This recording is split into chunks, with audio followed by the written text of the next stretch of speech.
Hi guys! Welcome back to my channel. I am Dayanara po. Kung bago po yung channel ko, welcome. So for today's vlog guys, pag-usapan po natin ang Temporary Graduate Visa Graduate Work Stream. So kung interesado po kayo malaman, without further ado, let's begin!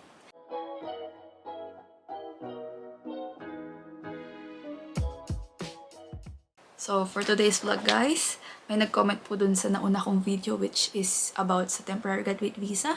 And ang sabi po niya is, pwede po ba kayo gumawa ng diving deeper into graduate work stream?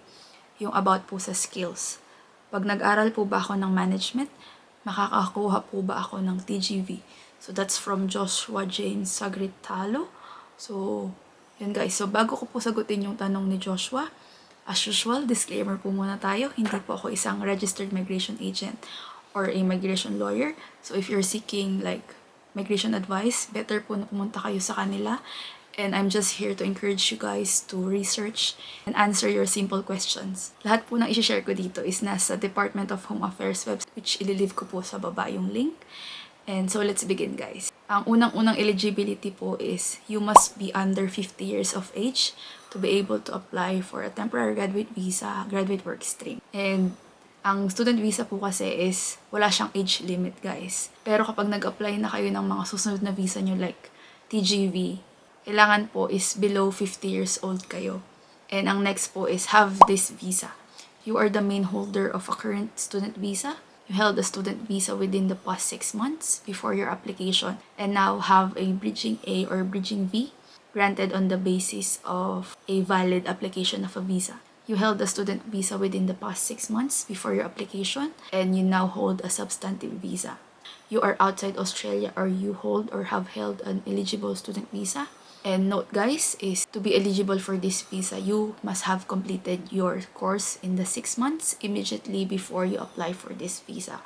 And we cannot grant you this visa if we have previously granted you a subclass 485 or a subclass 476 visa as a primary visa holder. So basically guys, ang sinasabi dito, you must be a student visa holder. And marami lang scenarios na sinabi kasi meron binanggit dito yung nasa outside Australia ka and then naka-bridging A ka and B, or meron kang student visa in the past 6 months and meron ka na nga yung substantive visa. So, kailangan mong mag-apply ng temporary graduate visa as soon as matapos ka ng iyong course within that 6 months, guys. And hindi ka na pwedeng mag-apply ng temporary graduate visa if you were granted as the primary visa holder before, or yung 476 guys na visa, which is also a graduate visa pero for students na natapos sa ibang bansa. For example, tapos ka sa atin ng civil engineering sa UP, so pwede ka pong mag-apply ng 476. Ang next guys is meet the Australian study requirement. You will meet this if you're awarded at least 1 degree, diploma or trade qualification, and your course was a CRICOS registered course. So it's really important guys na yung course na pipiliin nyo is CRICOS registered.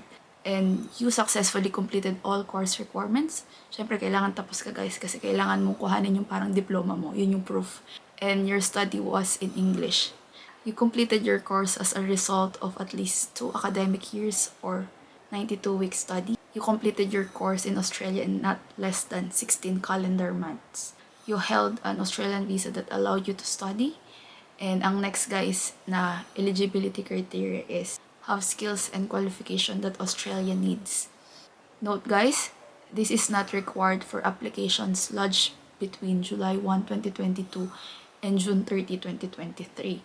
So, kapag hindi ka po nag-lodge within this financial year, kasi ang start po ng financial year dito sa Australia is July 1, unlike po sa Pilipinas na January 1. Kasi kailangan guys na meron kang one occupation on the medium and long-term strategic skill list or yung MLTSSL, and have a degree, diploma, or trade qualification closely related to that occupation and be assessed by a relevant assessing authority as having skills suitable for that occupation. So, yun yung talagang requirement guys dito. So, you have to check and be careful guys sa pagpili ng course and make sure na nandun siya sa MLTSSL. Kasi dalawa yung list guys eh. Meron yung medium and long term and meron din yung short term which is yung STSOL yata yung abbreviation.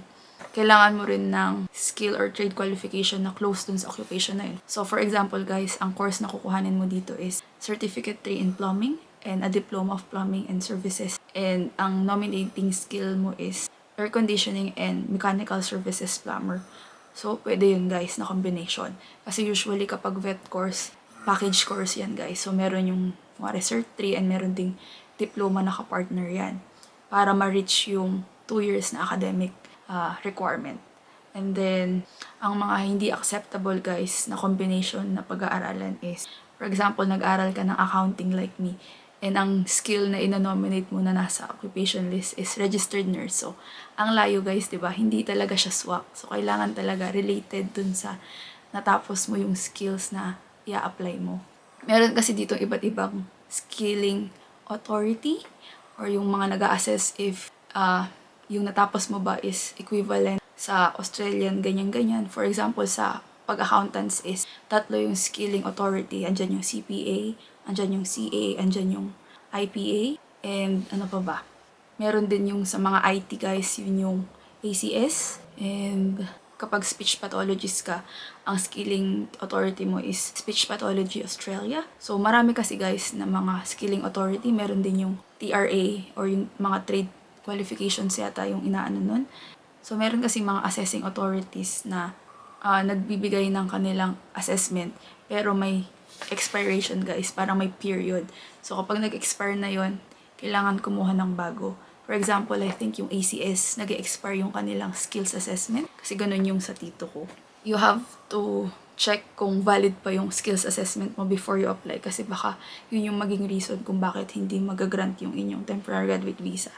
So, ang next eligibility criteria, guys, is have this passport or this level of English language. You can either show us that you hold a valid passport from the United Kingdom, the United States of America, Canada, New Zealand, or the Republic of Ireland, or prove your English proficiency.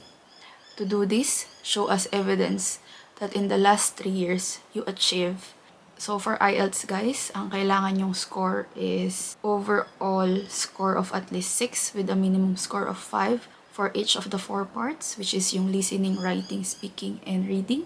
And kapag TOEFL, IBT, ang kailangan yung score is total score of at least 64 with a minimum score of 4 for listening, 4 for reading, 14 for writing, and 14 for speaking. So, ang next, guys, is PTE academic. So, take note, academic, guys, ang required. Overall score of at least 50 with a minimum score of 36 for each of the 4 parts. Next, guys, is Cambridge C1 Advanced Test. Overall at least 169 with a minimum score of at least 154 in each of the 4 test components. So, ang next, guys, is have a adequate health insurance. So, guys, need nyo na ng bagong health insurance. Hindi na po kasi pwede yung OSHC or yung Overseas Student Health Coverage natin when we are a student. So, kailangan mo nang mag-upgrade, guys. Ang next eligibility is meet our health requirement. So, you need to undergo medical examination. And ang next, guys, is meet our character requirement. So, for you to be able to meet the character requirement, kailangan mo pong mag-submit ng police clearance for both Australia and the Philippines. Kaya sinasabi ko dun sa mga kailangan yung dalhin yung NBI kasi if you already applied for your NBI and meron ka na nung parang kahit expired, guys, pwede mo na lang i-renew kasi mahirap pong mag-renew ng NBI dito, especially kung nasa remote areas kayo. And ang next is sign the Australian Values Statement. So, ang next, guys, is have no debt to the Australian government. So, ang example nito, guys, is yung mga estudyante na kayod marino talaga na trabaho ng trabaho and yung income nila is imbis na makaka-receive sila ng refund, sila na guys yung magbabayad sa government. So, you have to pay for that debt. So, ang last criteria, guys, is not have had a visa cancelled or a previous application refused. You might not be eligible for this visa if you have had a visa cancelled or refused while you were in Australia. Check if visa cancellation affects your eligibility. So, i-leave ko po ito, guys, sa description down below. So, to answer Joshua's question kung yung course ba niya na management is eligible for a temporary graduate visa, unfortunately, Joshua, the answer is no. Kasi ang unang-unang requirement is kailangan mo ng skill na nasa MLT-SSL. And ang course po na management is too broad and it's not easy to identify kung ano ba yung skill na kailangan mong i-nominate. And kung wala kang skill, hindi mo po alam kung ano yung assessing authority for you to be able to get the positive assessment, which is a requirement po ng temporary graduate visa graduate work stream. That's it guys. I hope na-explain ko ng maayos. Pasensya na guys kung may naririnig kayo naghihilik sa likod. Tutulog po yung nanay ko. So that's it for our video guys. I hope I answered your question, Joshua. And if you have further questions, you can message me on my Instagram or yung aking email or comment down below guys. So I'll see you guys on my next vlog. Bye!